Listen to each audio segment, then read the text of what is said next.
Fabulous Tales and Fables ASAP by Owen T Duggan, 2017. Story 1. The Tragic Rooster.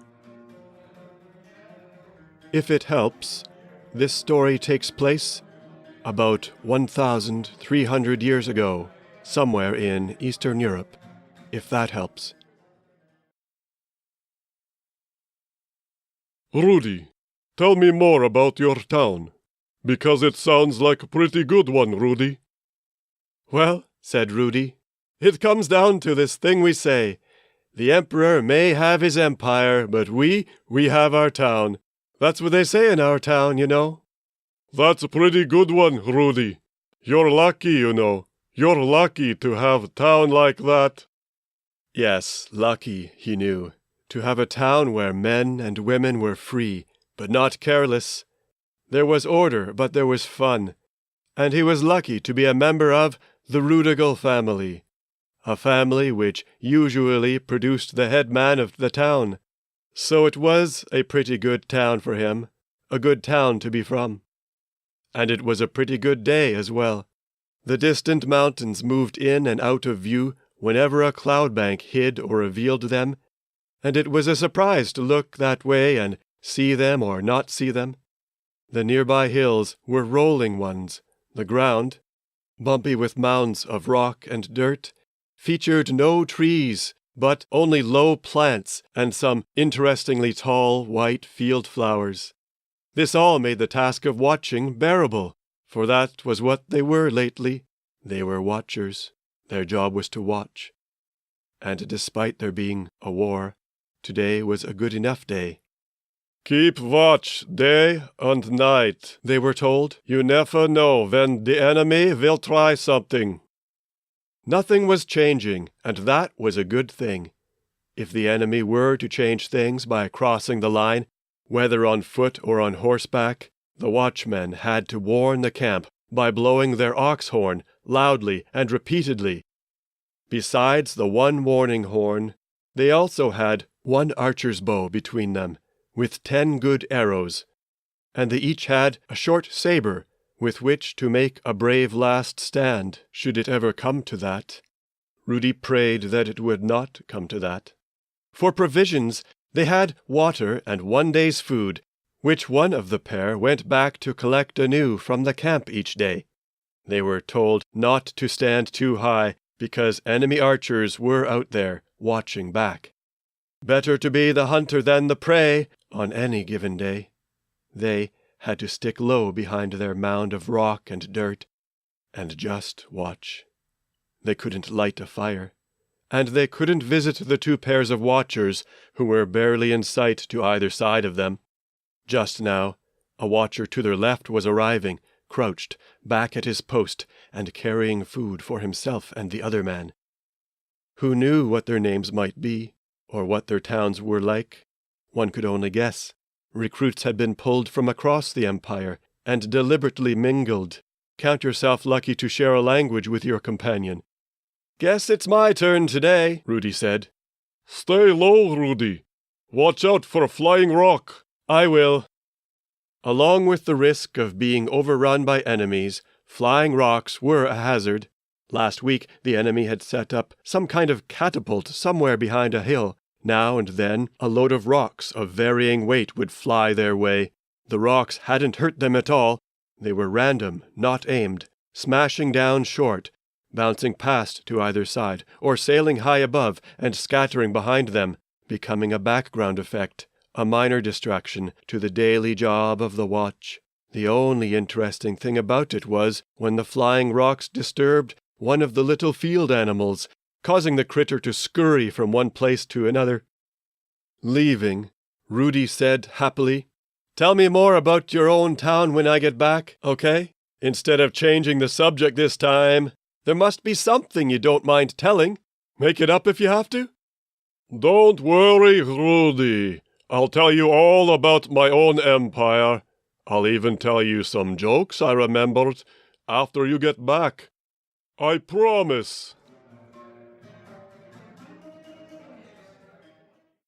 Rudy was back from camp in under 2 hours. He had meals for them. However, his companion didn't eat much, didn't eat anything at all. And he didn't talk much, he didn't talk at all, nor did he move, but rather reclined in silence, the tray of food resting untouched on his thighs. And there it rested for hour upon hour. Next day neither man went for food, and Rudy ate sparingly while his share lasted. He talked about his tiny empire of a town. He also updated his companion about what he saw and heard, though his companion did not respond. The enemy wasn't trying anything tricky, but they were there all right, like the mountains were there all right hidden behind a cloud bank, and a random reminder of the enemy's presence came down in the form of hurled rocks, crashing harmlessly. So animals scurried, birds came and went. The tall white flowers, with their thin streaks of red, swayed on their slender stalks, as a silent chorus in the evening air. By the third day, Rudy noticed the food was gone from atop his companion's tray. The water bottle beside it was untouched, however, and would remain so even when Rudy's own ran dry. Too thirsty to talk, Rudy surrendered to silence as the day of diligent watching wore on, and until 3 angry men arrived from the camp. "Why didn't you come back to get food yesterday?" asked one, his face a shade in the afternoon sun. "Hey, which of you had the warning horn?" someone yelled, disrupting trays, bottles, and arrows. The third man, crouching low, whispered, "He knows his buddy is dead, right?" At the end of the day, back at the camp, a commander knocked him around a bit and shook him by the shoulders. "Watchman Rudiger, where is it? You had a simple task. What happened to the horn? What did you do with it?" Rudiger, mouth gaping, tapped at his forehead, then groped his scalp, his eyes straining to see upwards to his own head. Someone found this amusing. He's checking to see if he has horns on his head. Unbelievable! Thought I'd seen everything. Well, give him some water. Let him rest up, the commander said, storming off somewhere to manage some other pressing matter. The confused watchman drank at once, but only eventually ate. Mostly he curled up in a ball for a couple of days. After that, he was perfectly fine. Perfectly lucky, too, about the way things were changing. Within a week, the enemy vanished from the rolling fields. There was no further call for a line of early warning watchers. No final battle took place anywhere in the area. The camp, with its tents and supplies, was ordered taken down and moved to another spot, only to be made to relocate yet again, which kept the men, Rudy among them, far too busy to talk about or squabble about anything. Shortly after that, Rudy was released when a thin, bland-faced functionary came to him, wielding a roster of names, listing locations where each had been pressed into obligatory imperial service. "You can go now," Watchman Rudiger was told. "Go back to your town." To my town? The Emperor may have his empire, but we have our town. The saying never grew old, and sure enough, somebody was saying it within the first half hour of Rudy showing up on the outskirts.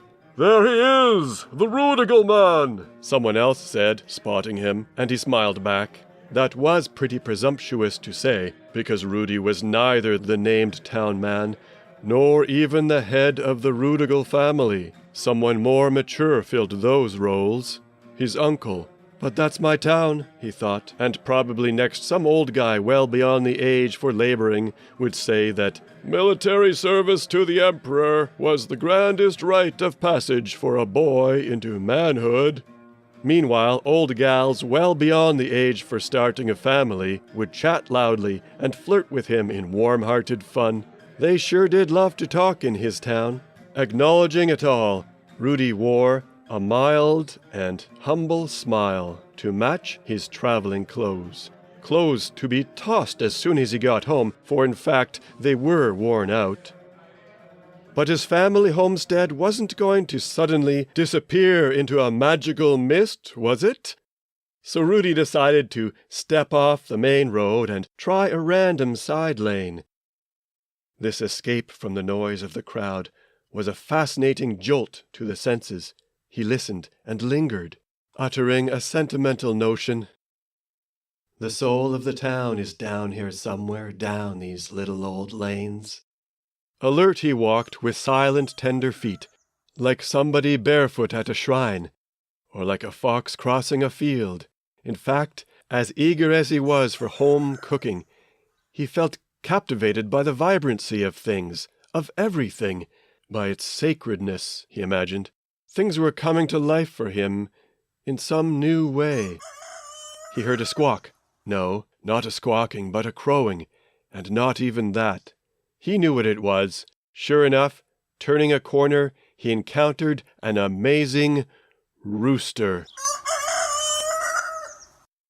The rooster was not running loose, but was penned within a weaving of thin branches and twigs. High Rudy stood as he looked down upon the bird from above. "You're a proud one, you are, putting on a show, and it's only me here, don't you know?" Rudy wondered if there wasn't supposed to be a top to the pen, something to keep the nice bird in and the bad things out. Not spotting such a thing, he studied the bird.